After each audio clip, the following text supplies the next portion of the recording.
Assalamu alaikum. I hope you guys are doing well. So today we are going to continue our series of CS 502, that is Fundamentals of Algorithms.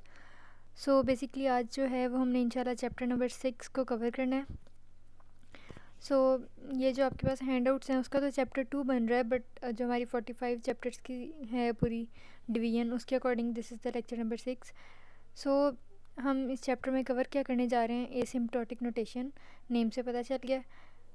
और इसके अलावा जो है हम कुछ इसमें asymptotic notation में एक नोटेशन को फर्दर डिटेल में भी डिस्कस करेंगे. ठीक है. So before starting the lecture, if you are new to the channel then don't forget to subscribe and hit the like button as well. Okay, सबसे पहले देखें एसिम्प्टोटिक नोटेशन. सुन के या पढ़ के आपके माइंड में क्या आता है? अब डेफिनेटली क्योंकि हम एल्गोरिदम्स को स्टडी कर रहे हैं और हम रिसेंटली ब्रूट फोर्स एल्गोरिदम और प्लेन स्वीप को कवर कर चुके हैं, तो डेफिनेटली हमने उसी को ही आगे लेके चलना है. हर चैप्टर एक दूसरे से कनेक्टेड है, राइट. देखें, अब प्लेन स्वीप एल्गोरिदम को जब हमने कंपेयर किया था ब्रूट फोर्स के साथ, तो हमने आखिर में कहा था कि जो प्लेन स्वीप एल्गोरिदम है वो इसलिए बेहतर है ब्रूट फोर्स से. क्यों? क्योंकि उसमें अगर हम इनपुट साइज़ यानी कि n जितना भी बड़ा करते हैं ना, तो फिर भी कोई फ़र्क नहीं पड़ता. लाइक कोई बुरा फ़र्क नहीं पड़ता, कोई बैड इम्पेक्ट नहीं होता ऐसे किसी रनिंग टाइम एनालिसिस में. इनफैक्ट हमारा जो एल्गोरिदम है वो पहले से ज़्यादा एफिशिएंट हो जाता है और हमारा प्रोग्राम अच्छे से ज़्यादा चलता है. ठीक है. लेकिन अब जो एसिम्प्टोटिक नोटेशन है वो बेसिकली यही काम करती है कि जब इनपुट साइजेस बहुत ज़्यादा लार्ज हो जाएं, तो उस वक्त हमें ये मतलब बेटर आइडिया देने के लिए कि कौन सा एल्गोरिदम किस एल्गोरिदम से बेहतर है या नहीं है, उस चीज़ को स्टडी करने के लिए हम एसिम्प्टोटिक नोटेशन यूज़ करते हैं. ठीक है. तो कहने का मकसद है कि एसिम्प्टोटिक नोटेशन बेसिकली हमें ये आइडिया देती है कि जब आपके पास इनपुट साइजेस बहुत ज़्यादा लार्ज हो जाएं, तो उस वक्त जो है वो लाइक एक्स और वाई फॉर एग्ज़ाम्पल अगर हैं दो आपके पास कोऑर्डिनेट्स, तो वो किस हिसाब से इंक्रीज़ कर रहे होंगे जब इनपुट साइजेस बहुत लार्ज होंगे. तो ये सारा कुछ हम एसिम्प्टोटिक नोटेशन में पढ़ेंगे. ठीक है. सो आई होप कि आपको मेन चीज़ पता चल गई होगी कि एसिम्प्टोटिक नोटेशन क्यों यूज़ होती है और इसका पिछले चैप्टर से क्या कनेक्शन है.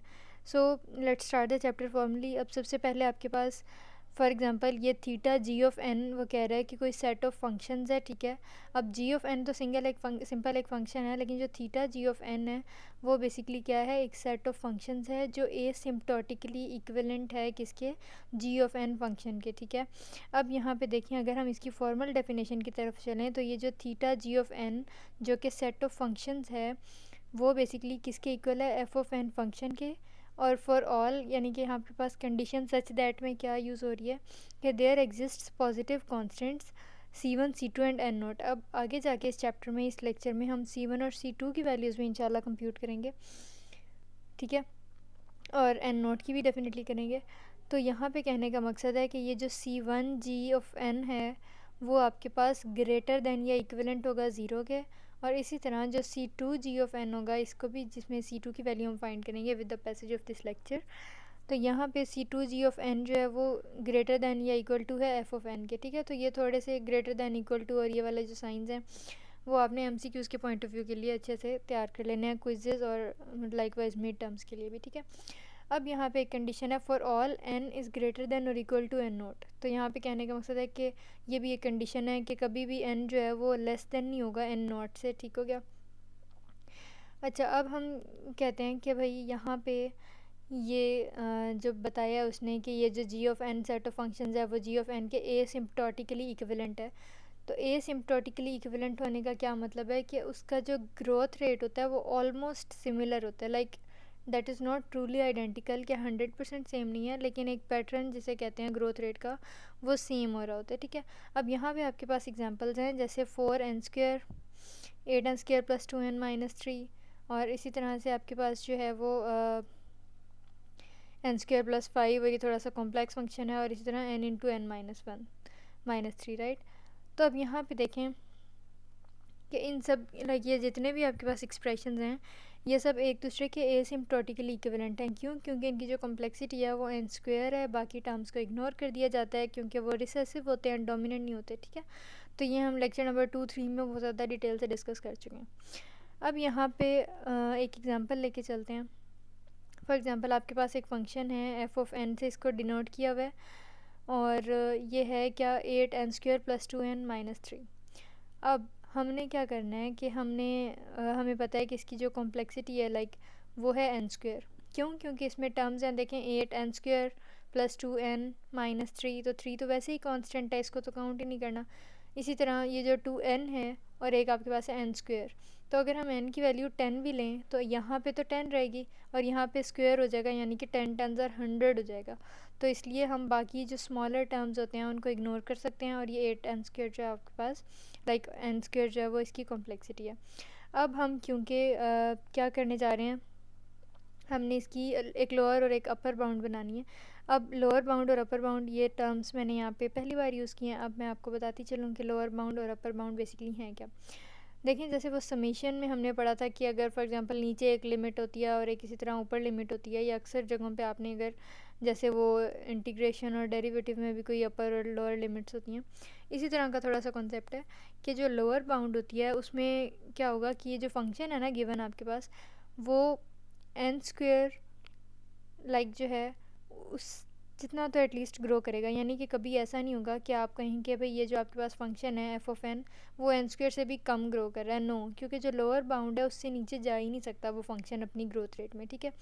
इसी तरह जो अपर बाउंड होगी उसमें क्या होगा कि जो आपके पास फंक्शन है वो ग्रो जब करेगा एसिम्प्टोटिकली तो वो n² से ज़्यादा फास्ट ग्रो नहीं कर सकेगा। क्यों? क्योंकि n² will be that upper bound, और कोई भी फंक्शन अपनी अपर बाउंड अपनी अपर लिमिट से ज़्यादा फास्ट ग्रो कर ही नहीं सकता, ठीक हो गया। ये तो थी बात लोअर बाउंड और अपर बाउंड की। अब ये तो हमने फॉर्मल एक आपको स्टेटमेंट दे दी, राइट। अब इसकी डेरिवेशन और इसकी कैलकुलेशंस डेफिनेटली वो करनी है। अब देखिए, अब लोअर बाउंड जब कंप्यूट करनी होती है ना, तो लोअर बाउंड बेसिकली क्या है कि कोई भी फंक्शन आपके पास एटलीस्ट n² जितना तो फास्ट ग्रो करेगा, इससे मज़ीद स्लो जो है वो नहीं जा सकता, उससे ज़्यादा नीचे नहीं जा सकता। उसके लिए आपने जो है वो दो कंडीशंस को सेटिस्फाई करना होगा। एक ये कि ये जो f(n) है वो ग्रेटर देन और इक्वल होगा c1n² के, ठीक है। अब जो आपके पास ये जो सेकंड कंडीशन है for all n is greater than और इक्वल टू n0, ये आपके पास देखें लोअर बाउंड में भी चलेगी और अपर बाउंड में भी। तो ये तो है दोनों में सेम, सिर्फ ये वाला जो है ये थोड़ा सा साइन चेंज हो जाएगा अपर बाउंड और लोअर बाउंड में। तो चलें, अब लोअर बाउंड में देखें, हमने सबसे पहले क्या करना है, इसमें वैल्यूज़ प्लेस करना है। c1 हमने फाइंड करना है असल में इसमें, और f(n) आपके पास लाइक पहले से गिवन है, ये रहा 8n² + 2n-3, ठीक है। ये तो फंक्शन हमें गिवन है ना, जिसकी हम अपर और lower bound with the passage of this lecture हम फाइंड करेंगे।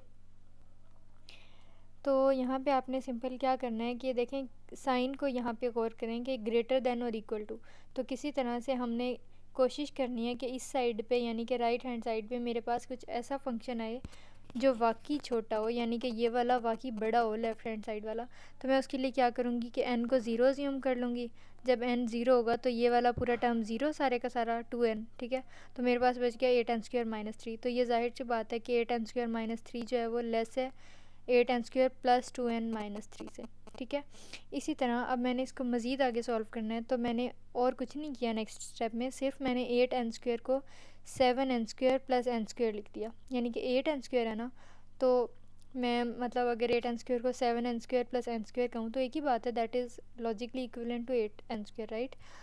सो मैंने ये किया। अब कहने का क्या मकसद है या ये करने का मेरा मेन पर्पज़ क्या है, ताकि मैं इस n² - 3 को एक अलग से लाइक कुछ बना सकूं और बाद में अगेन मैं इसको ज़ीरो कर दूं मज़ीद छोटा टर्म बनाने के लिए।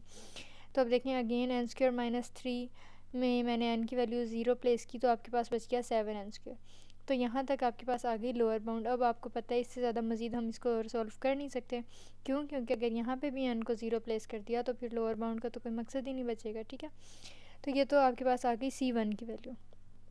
अच्छा, अब यहाँ पे देखें एक और बात इन्होंने बताई है कि हमने इम्प्लिसिटली ये अज्यूम किया कि जो 2n है दैट इज़ ग्रेटर और इक्विवेलेंट टू 0, तो इन अ सेंस ग्रेटर देन और इक्विवेलेंट है ना, यानी कि और इक्वल टू।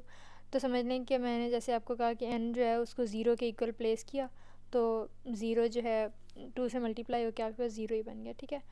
अच्छा, अब यहाँ पे वो कह रहा है कि ये जो दो स्टेटमेंट्स हैं 2n ग्रेटर देन और equal to 0 and n² - 3 is greater than और इक्वल टू 0, ये सब n के लिए सारी n की वैल्यूज़ के लिए इक्वल लाइक ट्रू नहीं है। सिर्फ तब इक्वल हैं और तब ट्रू हैं जब n जो है वो ग्रेटर देन होगा या इक्वल होगा किससे, स्क्वायर रूट 3 से, सो मैं अगर यहाँ पे आपको लाइक ग्रेटर देन है या इक्वल टू, तो मैं अगर इक्वल टू की आगे आपको थोड़ी सी एक्सप्लेनेशन दूँ तो यहाँ पे देखें फॉर एग्ज़ाम्पल मैं यहाँ पे लाइक इस पहली कंडीशन में ये जो आपके पास है 2n greater than equal to 0, इसमें आप n की जगह स्क्वायर रूट 3 प्लेस करें, उसको 2 से मल्टीप्लाई कर दें तो वो जाहिर सी बात है 0 से बड़ा ही बन रहा है। इसी तरह अगर इसमें आप स्क्वायर रूट 3 n की जगह लिखें तो स्क्वायर रूट से कैंसिल हो जाएगा और 3 माइनस 3 ज़ीरो, तो जाहिर सी बात है कि 0 इज़ इक्वल टू 0। तो इस तरह से ये हो गया। इसी तरह अपर बाउंड जो है उसकी भी कंप्यूटेशंस आपने ऐसे ही करनी है, और उसके अलावा साइंस का थोड़ा सा ये ख्याल रखना है। उसमें हमने कहा था f of n is greater than और इक्वल टू। अब यहाँ पे हम क्योंकि अपर बाउंड फाइंड करने जा रहे हैं तो हमने लेस देन और इक्वल टू लिखना है कि भाई इससे ज़्यादा बड़ी नहीं हो सकती, ठीक है। अब यहाँ पे देखें 8n square plus 2n minus 3, तो ये एफ ऑफ एन था जिसकी वैल्यू आपने कर दी प्लेस। अब हमने कुछ ऐसा करना है कि भाई ये जो है वैल्यू ये छोटी रहे और इस राइट हैंड साइड वाली बड़ी हो जाए। तो ये जो माइनस 3 था, तो देखें माइनस हो रहा है ना कि 8n स्क्वायर प्लस 2n कोई चीज़ है और उसमें से 3 कम हो रहे हैं। तो आपने सिंपल क्या किया, आपने राइट हैंड साइड पे माइनस 3 को हटा दिया, तो इसका मतलब है कि 8n स्क्वायर प्लस 2n कोई चीज़ है, समझ लें जो बड़ी है, और उसमें से जब 3 माइनस करें तो ये राइट हैंड साइड वाला लेफ़्ट हैंड साइड वाला लेस देन वाला बच जाता है, ठीक है। इसी तरह हमने n को जो है वो n स्क्वायर के इक्वल ले लिया, या 2n को कह लें 2n स्क्वायर के बराबर ले लिया। अगेन n स्क्वायर की कोई वैल्यू, कोई c2 कांस्टेंट अपना की वैल्यू लेने के लिए, तो 8n square plus 2n square हमने कहा, और फिर वो हो गया बराबर 10n स्क्वायर की। Again as I have told you कि यहाँ पे इससे मज़ीद बड़ा तो हम कुछ कर नहीं सकते, मज़ीद सिंपल नहीं हो सकता ना, ठीक है। तो ये अब आ गई आपके पास अपर बाउंड की वैल्यू। अच्छा, आप यहाँ पे देखें कि हमने अज्यूम क्या किया कि जो 2n है वो लेस देन या इक्वल टू है किसके, 2n स्क्वायर के, ठीक है। इसी से तो हमने मज़ीद जो है वो अपनी लाइक कैलकुलेशंस को इजी किया था, ठीक है। और उसके अलावा ये जो मैंने आपको बताया कि this is not true for all n but ये वो, तो इसको मैंने ऊपर ज़्यादा डिटेल में आपके साथ डिस्कस कर लिया, तो सेम ऐसे ही जो है वो इसको भी हम प्रूव कर सकते हैं, क्रॉस चेक कर सकते हैं। अच्छा, अब यहाँ पे बेसिकली क्या हुआ है, ये जो 7n स्क्वायर है ये लोअर बाउंड हमने बनाई है, फिर दरमियान में आपने फंक्शन लिखा और फिर आपने अपर बाउंड लिख दी, और ये कंडीशन थी कि n इज़ ग्रेटर दैन और इक्वल टू -3, राइट। अच्छा, अब ये जो स्टेटमेंट है मैं इसको ऐसे भी पढ़ सकती हूँ कि the function f of n that is equal to 8n square plus 2n minus 3 is in between 7n square and 10n square, या फिर मैं ये कह सकती हूँ कि this function has lower bound 7n square and upper bound 10n square, ठीक है। और अगेन यहाँ पे कुछ नहीं हुआ, यहाँ पे ये लाइक 7n स्क्वायर की जगह c1 g ऑफ n लिखा है, क्यों, क्योंकि 7 जो है वो c1 था। इसी तरह यहाँ पे कुछ नहीं हुआ, c2 की जगह मतलब 10 की जगह c2 लिखा है, n स्क्वायर की जगह g ऑफ n लिखा है, और कुछ नहीं हुआ। f ऑफ n जो फंक्शन था ये वही है फंक्शन जिसको हम ऊपर बार बार सॉल्व करके आ चुके हैं, ठीक हो गया। नेक्स्ट हम ग्राफ की तरफ चलते हैं। एसिम्प्टोटिक नोटेशन है, इसमें ये जो आपको क्रीम कलर की ये वाली जो लाइन नज़र आ रही है ये आपके पास है लाइक इस फंक्शन की 8n square plus 2n minus 3 की। फिर ये जो आपको रेड लाइन नज़र आ रही है वो आपके पास है 10n स्क्वायर यानी कि अपर बाउंड की, और इसी तरह ये जो आपके पास ये ब्लू कलर की जो लाइन है